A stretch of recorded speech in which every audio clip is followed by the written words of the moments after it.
hands on my feet, stomping out the negativity. Everybody not a friend of me. Spread the love, still I move deliberately. Bully face on, but the smile be heavenly.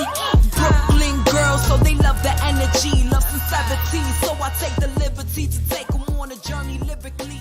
Through hallways.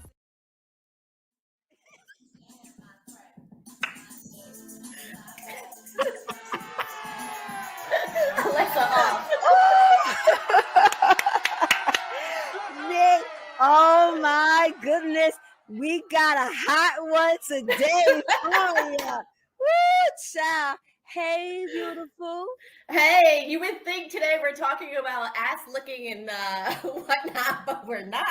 Oh, wait a minute. Why does it have be kind to yourself? But it's funny since you just said my neck, my back. So no, that's not what we're talking about. Right, at least not at the moment. I feel like the universe might be sending us some signals that we should be talking about something else. How are you today, beautiful? I'm doing amazing. Amazing, of course. You know, I woke up with a little bit of sore throat, but you know, when you get around people that you just love being around, like all those feelings just like go out the window and you can just show up and be who you are. I agree. I'm excited for today's. When we was talking this morning, and I told you what I was getting ready to face, and I told you that my neck and back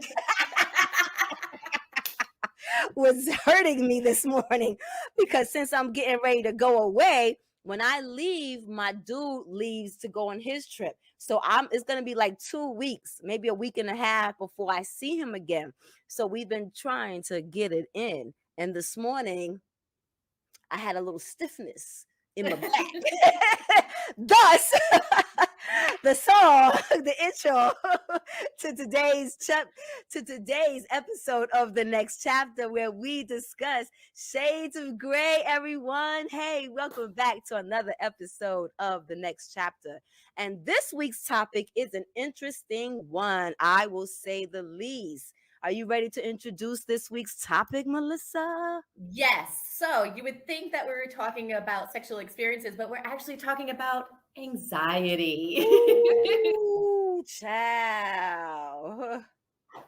And you can buy this t-shirt and other items that I've created on melissadasilva.com. Plug.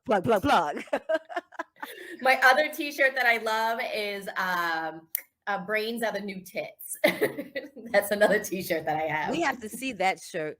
And you know, we might actually give it away. So maybe one of our upcoming guests for our healing retreats, they can win themselves a free t-shirt.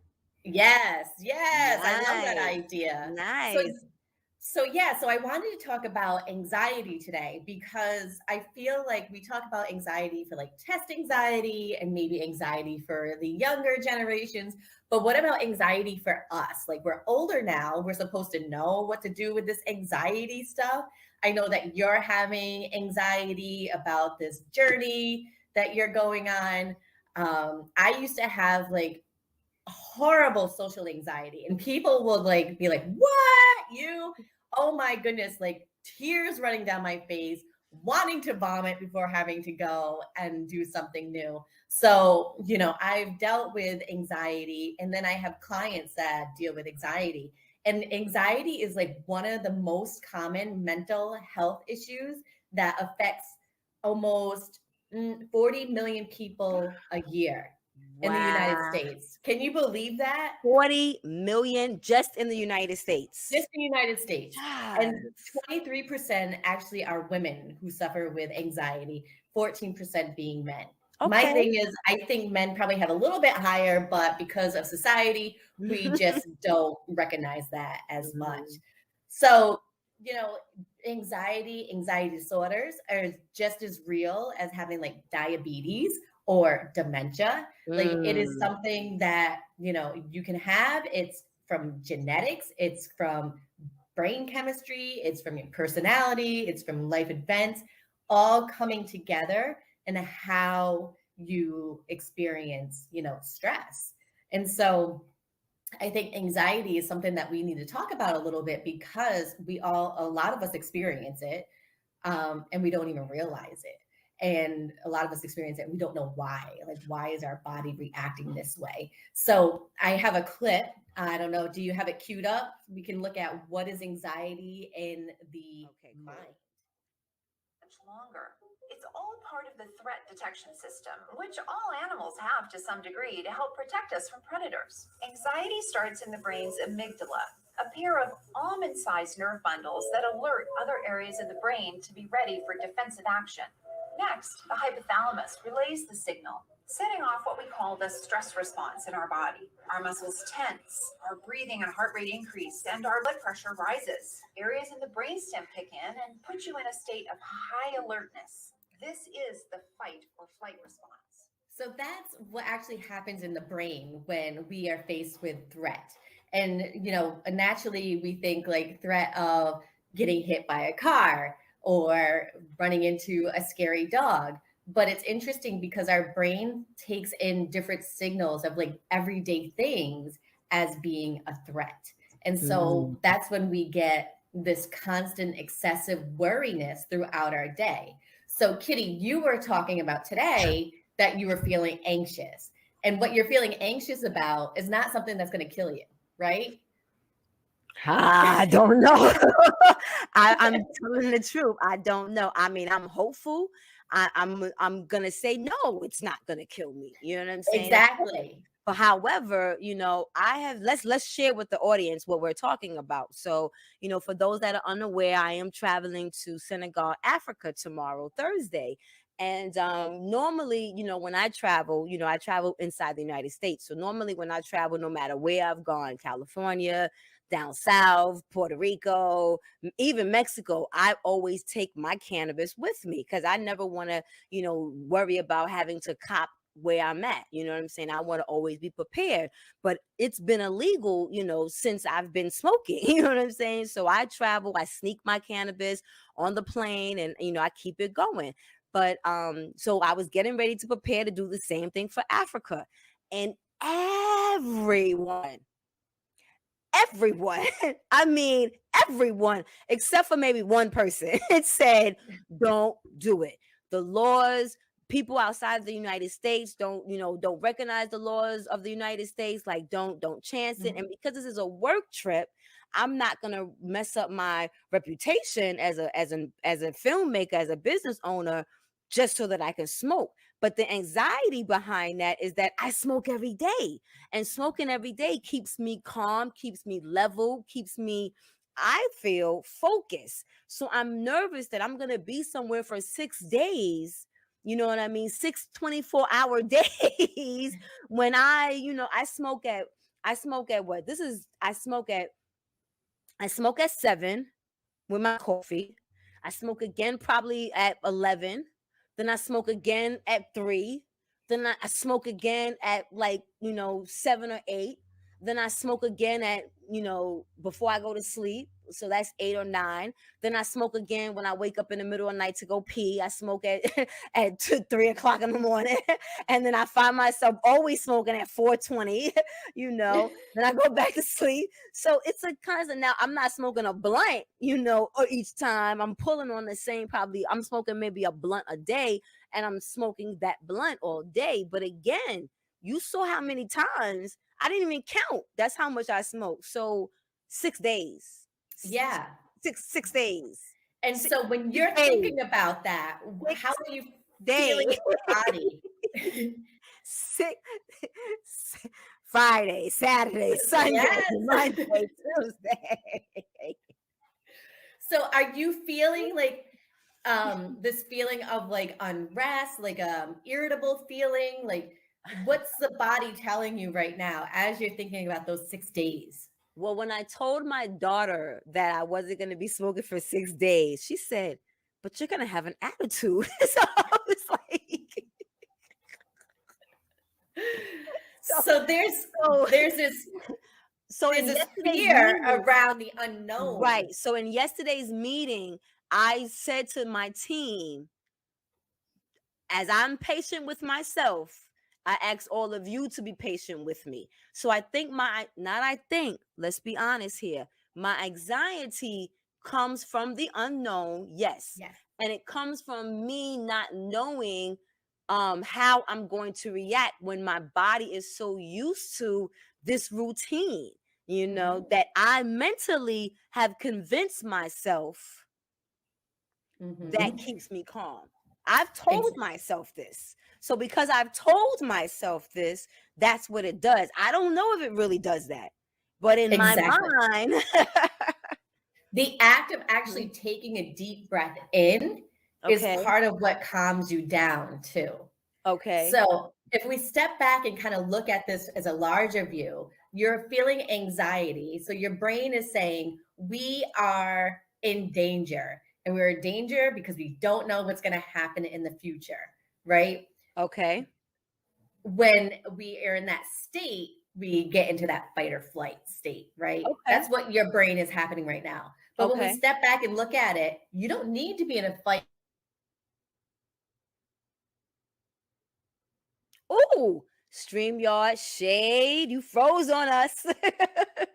So, guys, we will come back. On that note, it's a perfect time to recognize our underwriters. How about that? All right, guys, stay tuned.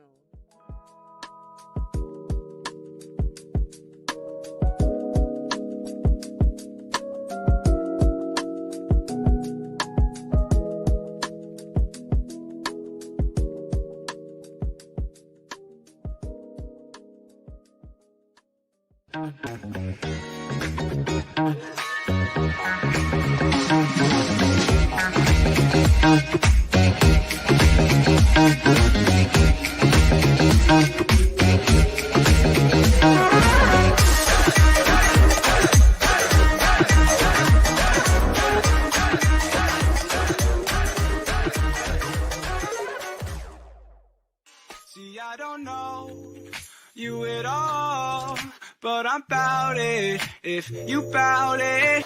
Don't act like you are doing a favor, but honestly I swear you're my savior, girl. And I don't know if I'll see you later, so I'm bout it if you.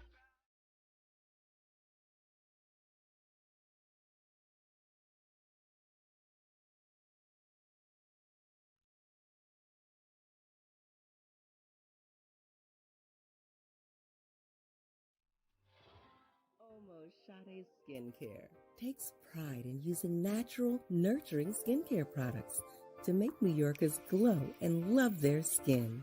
For the past 30 years, we have tailor-made skincare regimens for people and their unique skin type. Now everyone can enjoy this service for free. All skin types, all ages. Your skin, your match. Simply go to SadeSkincare.com and sign up now for your free consultation. And so your brain is telling you that you think that you're dying, but in actuality, when we step back, we realize you're not dying, right? You are just not going to have marijuana for 6 days. Yes, it's going to be uncomfortable, but you can decrease that anxiety. And one of the ways you can do that is checking in with your body. So if you start feeling those body sensations of being anxious, for me, it's like this tingly feeling in my arms. One of the first things I do is check my breath, because when we are in an anxious state, our brain is saying like we have to get ready to run away, right? And so we start breathing with our upper chest. But if we start breathing with our deep, the diaphragm, which you also do when you inhale from your blunt, right? You're really taking in and filling in those lungs. So that's a part of the reason why people think that when they smoke, it actually brings their anxiety level down. It's because of the intake of air. So you want to make sure that you're checking in with your breath. So if you're finding that you're getting sweaty and your heart's beating and you're maybe getting a tingly feeling, or if you're being irritable with other people, check your breath.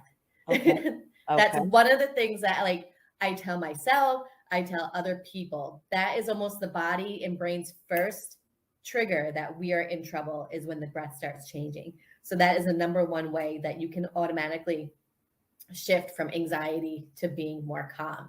And I tell people, nobody has ever died from having anxiety. Okay. You're not going to die. Your brain is telling you that it's going to die, but you're not going to die. Nobody has ever died from an anxiety attack.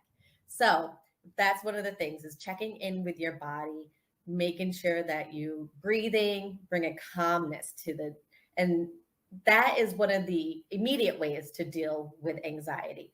But then we have that low level anxiety that people live with on a daily basis. So that irritable feeling, that sweatiness, maybe the heart is going. People have a disorder where that's a lot of the time. So a lot of people might suffer from fatigue. They might, have this feeling of, have to go, but yet paralyzed by thoughts. So some of the things that can help with this long-term anxiety is being kind to yourself and forgiving yourself. So I don't know if you ever had this feeling like you sit in bed and you repeat all the conversations that you had with somebody, and you think like, oh, I should have did that. I should have said this, and just keep repeating. The thing is that you need to be kind to yourself and forgive yourself, right? Because what's in the past is the past. And if you can fix it. If you can't, you got to let it go. So that's one of the things that has worked for me. It's like, it's in the past. So we have to leave it there and address it if we need to. One of the other things is doing things badly or having a purpose. So the other thing is having a purpose. And this helps with anxiety because you actually have a reason to get up and go and do something. Yeah. So when people feel like they have a purpose, especially as we get older, right? We have the empty nest syndrome. We're living on our own. It's like, then now what is my purpose? And that almost gives room for anxiety to start building. So finding a purpose, whether it's doing something for yourself or doing something for other people, that helps with this long-term anxiety. And so finally, the other thing is doing things badly. And so there's this saying, yes. So the saying is, if there's anything worth doing, is worth doing badly the first time. So people with anxiety are paralyzed, right? It's like all these things that could go wrong. So for you, it could be this journey of like, I'm going to go, I'm not going to have this marijuana. Maybe I shouldn't go. I thought about that. But then right? I said, girl, you ain't no fool. Exactly. And I said to myself, it's mental. I've convinced myself that I need this. So if I go and change my mindset and have a purpose, and my purpose is to venture off, my purpose is to lay hands and feet on the motherland, my purpose is to reconnect to that inner goddess that I know that I'm learning to embark on and to love and to appreciate and to explore and to be more and to give more, and then segue into these healing retreats. Even though our first one is going to be in DR, I plan on building this relationship with the Senegalese government so that we can also do some healing retreats in Senegal. So, it's so much more important than my habit. I think. I think so too. And I think you mentally preparing is a good way, and knowing that you're going to be okay. You're not going to die. And you've already figured out ways to adjust to it. And the people I'm with I won't kill them. Exactly. And you've already prepared them. So you're already laying the groundwork. Yes. Right? So it might be rocky, but it's not worth just ignoring. Right. And I also think, in being kind to yourself and doing something badly, it's not a bad thing to let the people around you also know what you're feeling so that you don't carry this weight by yourself. You know what I'm saying? So that as you're moving through your anxiety, a part of it is feeling like because you can't breathe or you can't move, you feel like you're stuck in a way that you can't also ask for help, especially because we don't even identify that we're having an anxiety attack. You put, what did you put? My neck, my back, my anxiety attack. You know what I'm saying? Like, we don't even realize the connection. You know what I'm saying? So I think that it's important to, I'm on a business trip and I was on a business call, but yet being on a business call, my habit is my habit. So to not address it, my anxiety about my habit with freaking 7 other people, you know what I'm saying? Yeah. It's almost like, as unprofessional as you might think it is to bring up, it's professional to bring up, because we don't know what the outcome is going to be. You know what I'm saying? But again, like you said, because we know that it's we've learning that it's mental. And if I pause and breathe and have a support of the team around me, then I can breathe through it and get past it. Not to say that it's not going to happen. You know what I'm saying? Yeah. But in the moment as it's happening, I now have at least one tool to help me get through it. And the other tool you have too is that you have your faith, right? That's the other thing. And I think that is one of the gifts that you have, is that when we realize that in the end, we don't have much control and we let that go over to the creator, right? The anxiety starts decreasing. Look at you. I'm rubbing off on you. Look at you. Amen. Look at you. Yes, honey. Preach, my sister.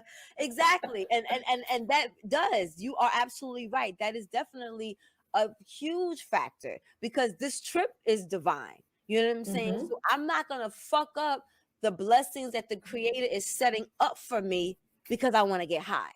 You know, exactly. Like it has to be bigger than that. And it's so crazy because I also believe that quiet is kept, but not that quiet. I prayed for something to allow me to pause.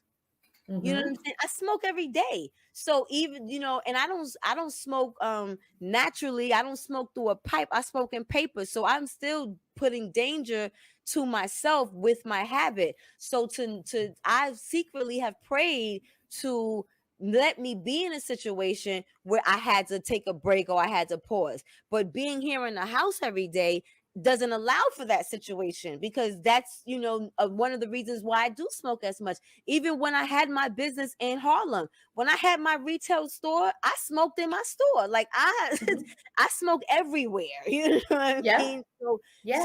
So it's not crazy, but it's the blessings that you do ask for that comes to you. So because it's something that I've prayed for, yes, that strength will also help me breathe through the process, because I have a purpose. You know what I mean? And that purpose is and has to be bigger than getting high. Yeah. So just thinking about all that, how does your anxiety feel now? It's still there. Yeah. It's still there. But would you say that it has decreased a little? Maybe half an inch. Yeah. But that's only been for like 7 minutes. Right. Yeah. Right. And so just continuing to practice that and working on that, it starts to recreate different neurons in the brain. But I will say, even though I feel anxious, I'm okay with my decision. Like, I'm not going back and forth with it. I'm not debating. I'm not trying to figure it out. I'm not saying, well, let me just take a pen. I've made a decision about it. So yes, I'm still anxious, but my decision is clear. Like, I am not going to do it. You know what I mean? So that I'm content with. So Kitty, as you usually ask me every week, what do you think the roundup of this week is? I think the roundup is just the last thing I even just said right now about being okay with the anxious feeling. You know what I'm saying? Being okay with the idea that, anxiety is something that is treatable. You know what I'm saying? It's not something that is not treatable. I don't have to do this by myself. I don't have to act like it's not a serious situation. You know what I'm saying? Or that it's all in your head. Or that it's all in my head. I don't have to feel that in this next chapter of my life that I'm just crazy. You know what I'm saying? That it's okay to be anxious about the unknown, because that's really what it is. You know what I'm saying? It's being anxious about the unknown. So the wraparound for me is once again feeling like it's okay. You know what I'm saying? It's okay. Let me address it. Let me find the tools. We gave a couple of tools. I'm sure that there's more. The same way that you got these tools, Dr. Google, you know what I mean? Like, there are ways for us to find out how to deal with our anxiety. So since, we gave some tools, being kind to yourself, getting in tune with your body by listening, having a purpose, doing something badly, all of those things. Yeah, man. I think that's my roundup. And it was cool. It was cool sitting back, you know what I'm saying, and having you just give the facts and not, the emotional component that sometimes we go back and forth with. Yeah. This is me being my therapist self.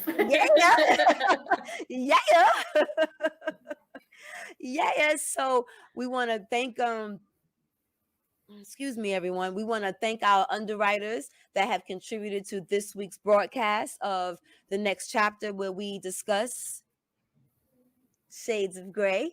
And this time of the show, you already know, that we are not the hugest fan of this, but we gotta do what we gotta do. So this part of the show, please like, share, and follow us. And then once you like, share, and follow us, don't forget to subscribe to our YouTube channels. Both Melissa and I have YouTube channels. Last week, we told you guys that we wanted you to share your thoughts with us and, share your comments and what you was thinking. And, a few of you, literally a few of you